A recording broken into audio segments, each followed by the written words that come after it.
Narcissistic abuse is all about control. A narcissist has to control your perceptions, your thoughts, your ideas, beliefs, and feelings to be able to control you properly, to be able to control each and every aspect of your life. But why do they do this? And most importantly, how do they do this? These are the questions that you will be getting the answers for in today's episode.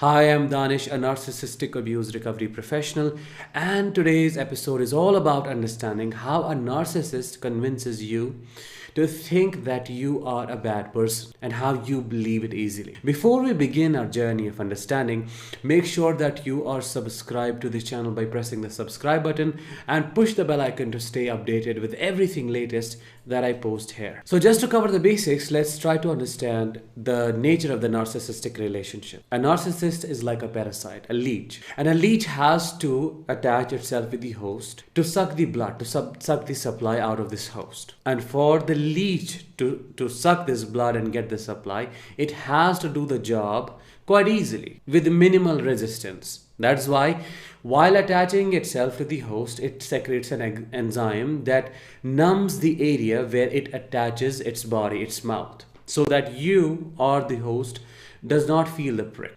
The same way, a narcissist, when trying to put you in the cage and trap you as a predator, as a parasite, they have to numb you out. They have to manipulate you, gaslight you, brainwash you into thinking things that would serve their purpose. But what is their purpose? Their purpose is to control you, and their purpose is to get the emotional and psychological supply that they are looking forward to get from you. This is the core reason why they do what they do. Now, how do they control you? How do they manipulate you into thinking that you are the bad person? In the first stage of the narcissistic relationship, you are quite love-bound. You are made to feel that you are the best person ever in their life. They care for you, they show affection, blah, blah, blah, blah, blah. But as time goes on, and as they see that you are falling for the bait and you are in their trap of narcissistic control, they start changing their behavior, and probably by now you know this. This is the point where the devaluation starts to happen, but it's quite mixed. They do not completely change into a bad person, into a monster. No, it happens over time. Initially, there's a mixture of treatment, good and bad, depending on what is happening in the relationship. And depending on what is happening on the relationship, they wear different masks. During this stage of devaluation, they start pointing out the flaws in you. They start pointing out things in you that, according to them, are the cause of the problem in the relationship. Or whatever is going on is happening because of you. On one hand, it is projection.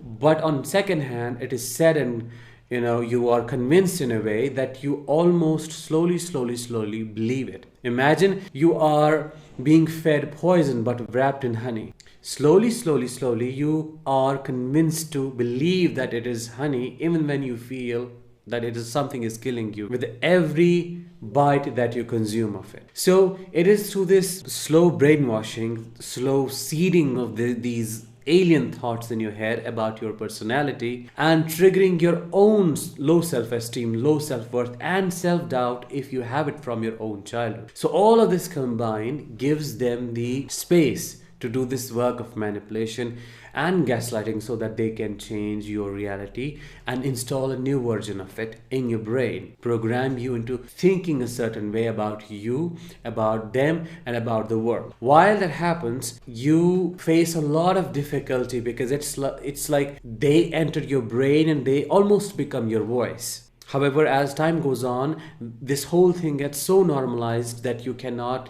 differentiate between who they are and who you are.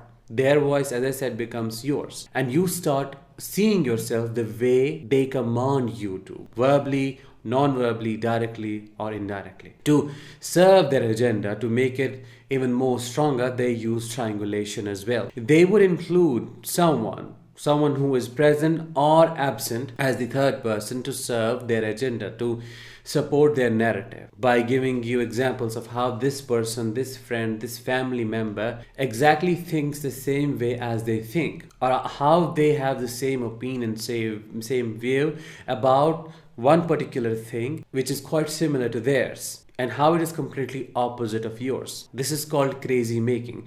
They intentionally do this crazy making to make you think that your opinions, your decisions, your belief system, your perceptions, everything that you are composed of cannot be trusted. Once this trust is taken away, it's like you are hanging in the middle of nowhere. You are trying to grasp onto something while feeling that you're falling into the abyss of nothingness. That is what the feeling is like. And this narcissist's narrative becomes that one hanger, that one thing that you could probably hold on to even when it is killing you, it's hurting your hand. And that is how slowly you are demoralized, how you are broken down, how your own spirit, your own soul is disconnected and detached from you. And this proves one thing, and it is that narcissistic abuse is one of the most horrific and horrible experiences that a person can ever go through, because it consumes you. It takes your life force away from you and leaves you feeling like a shell of yours. Not saying that there is no hope for recovery, but just, validating your experience as a survivor. So in a nutshell, what they do is they first love bomb you, put you in the trap, apply the enzyme that numbs you out, which is gaslighting, manipulating, and pointing out the flaws, pointing out the mistakes, triggering self-doubt, and using that against you.